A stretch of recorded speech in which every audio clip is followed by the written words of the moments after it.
Les prophètes de l'Ancien Testament étaient-ils des pécheurs?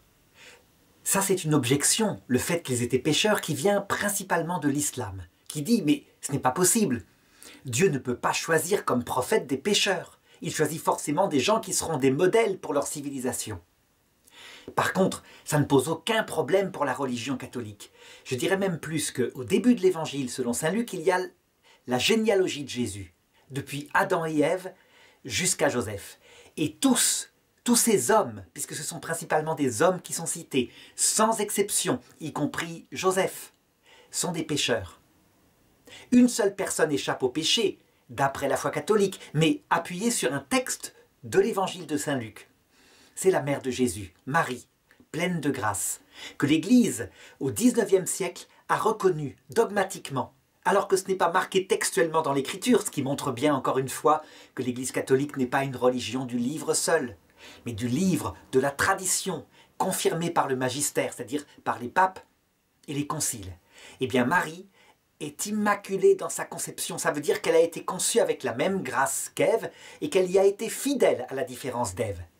Certains ont objecté, donc elle n'est pas sauvée par Jésus. Non, le dogme précise. Elle l'a été en prévoyance de la passion de son fils 50 ans plus tard. Alors pourquoi maintenant certains ancêtres de Jésus sont gravement pécheurs, et en particulier celui qui est mentionné dans l'Écriture comme étant son père, sa source, à savoir David, fils de Jessé. Un rejeton sortira de la souche de Jessé. David est un grand pécheur.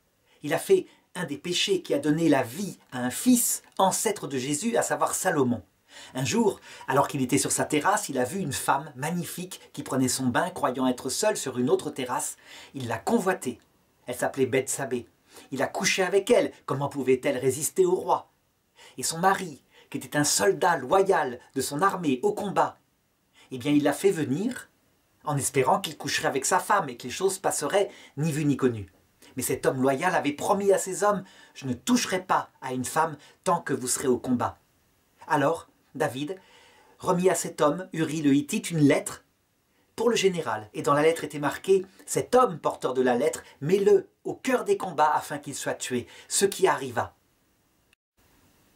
David, en faisant cela, non seulement fit un adultère, mais fit l'assassinat prémédité du mari de sa maîtresse.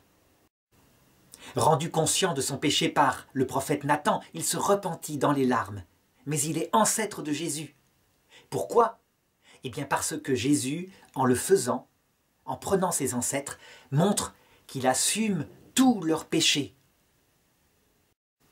Et que même un péché gravissime comme celui-là, qui n'est certes pas un péché contre l'Esprit Saint, il n'a pas maintenu son orgueil face à la révélation de Dieu. Le roi David, il s'est repenti, mais qui est un péché prémédité, gravement coupable, porté par sa gloire, sa sexualité, etc.